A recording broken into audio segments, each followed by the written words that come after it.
Okay, so today we're going to do a review of this 2021 Gulfstream Kingsport and its model 275 FBG. So we rented this for 5 days, 4 nights. Went a couple hundred miles away to a state park, and we'll just give you a rundown on what we think of it. So, starting out here, got power jack. That's pretty nice to have. Dual propane tanks. Got your battery.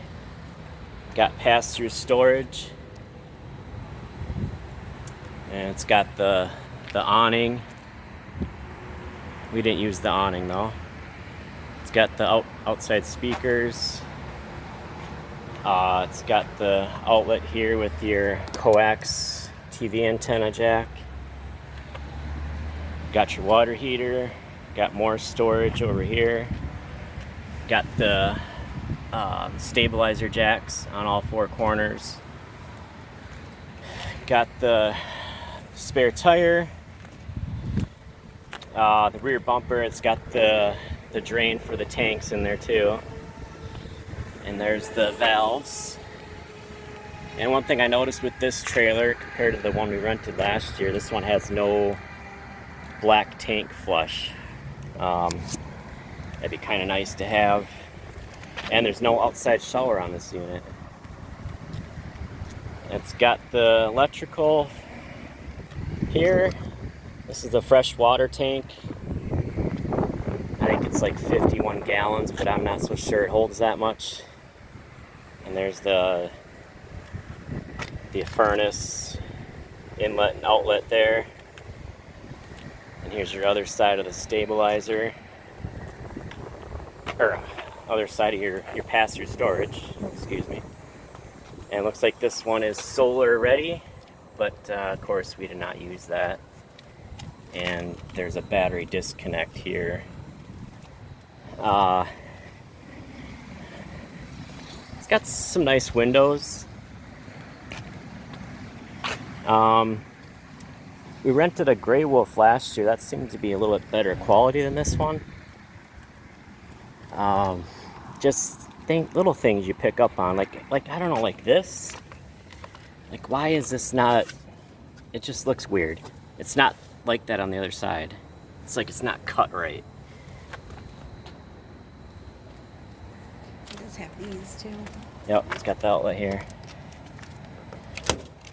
I think all the outlets on one circuit, because we tried plugging in a couple of appliances and the breaker blew. It's got the screen door. And what we noticed here is if you're on the inside, the deadbolt does not lock. It doesn't line up with this jamb. It's like a 1/4 inch off, and actually, come looking at it, maybe this piece here is like upside down, because I think if you flip that, it'll actually work. So I just noticed that. Yeah, if this piece is flipped, I think it'll work fine. And up here you got your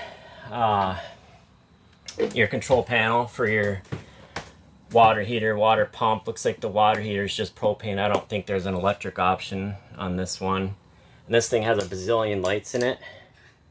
But very few outlets. I mean, this thing, they really skimped on the outlets. There's one right here in the kitchen.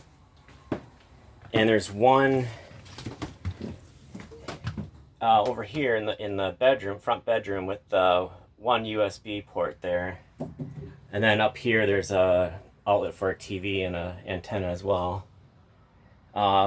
This side of the bed has no outlets, so it's kind of dumb. And then there is one outlet under the table here. There's not, there should be one under the window. I think there usually is. And then there's an outlet here in the bottom bunk, and an outlet in USB in the top bunk. one more thing before I hand it over to my wife to explain a few things. This table is awkward. It's like a little bit too high. It just does not feel right.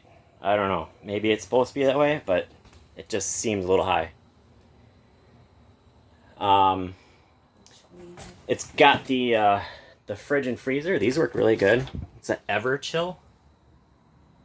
So it lived up to its name. It did a good job. And it's got 3 of these vents up on the roof here. The speakers, there's 2 speakers inside and there's 2 outside. I could not figure out how this thing, I don't know, I don't think the speakers are hooked up right or what, but I could not get any sound out of these speakers at all. I tried everything. It's got, there's outlet up here with the TV antenna, and there's a TV mounted here.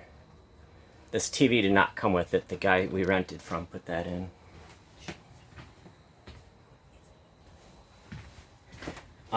Bathroom. Got the tub and shower. Got skylight. And it's got this ridiculous fan that just makes noise basically. This is so worthless.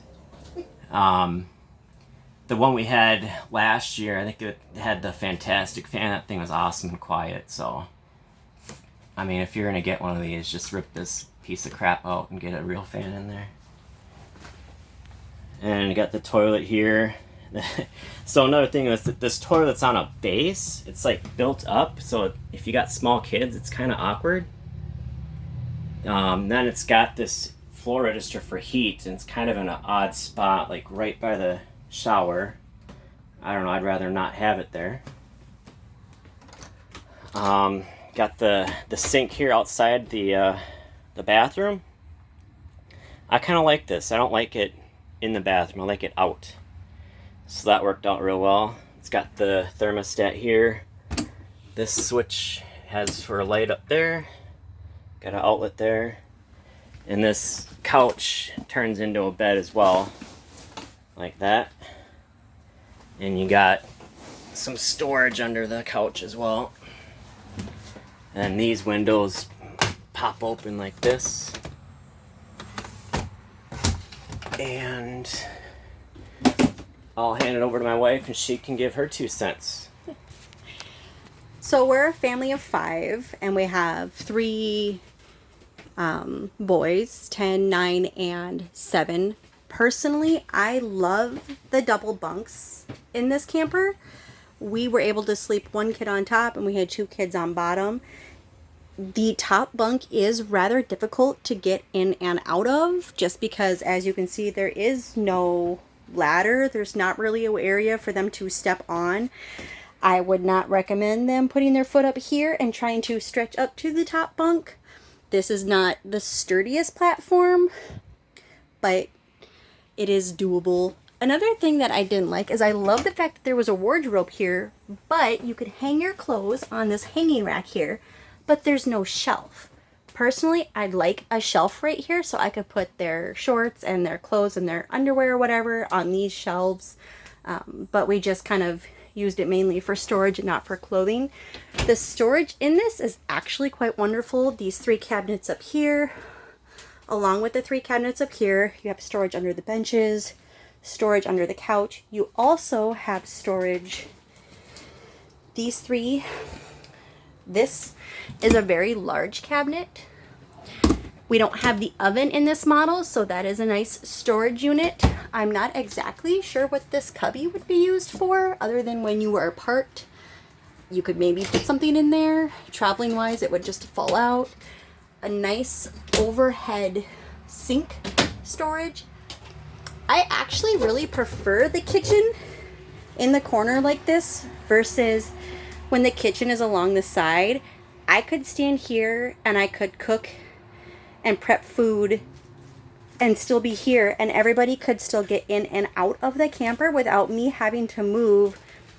Versus when a kitchen is along the side, I was having to, oh, sorry, you know, mom, I got to get through. So I was always having to move. I actually like the corner kitchen. I do wish that it came with the cutting board that you could put over the sink so you could use this area as a prep surface versus just here, but this was actually, it was doable for what we were using it for. The bedroom storage is quite wonderful. You have the main wardrobe here, which has the hanging rack, the up shelf, Corby up there, plus the 2 overheads. And then I just used this as well. This is an upgraded mattress that the guy who we rented this from, he actually upgraded. This is not the mattress that this model came with. This was actually a very comfortable mattress compared to some of the other mattresses from places that we've used before. We did not open and close this door. I personally, I don't really need a wall here, but I did like the fact that it kind of just gave you a little bit of separation. We've had different models before. It really didn't matter to me, but I do like this style kitchen. Other than that, I think the only thing I'd have to say is storage-wise, this unit was great. A couple of the things we would change was just that things seemed not as good quality as the unit before. But other than that, I'll hand you back to my husband. All right, so there you have it. You know, it pulls real nice. I pulled it with a 1500 Ram Classic 2019 with the Hemi. I would recommend airbags and weight distribution hitch if you're gonna go with that setup. But yeah, please comment, like, subscribe, all that good stuff. Thank you.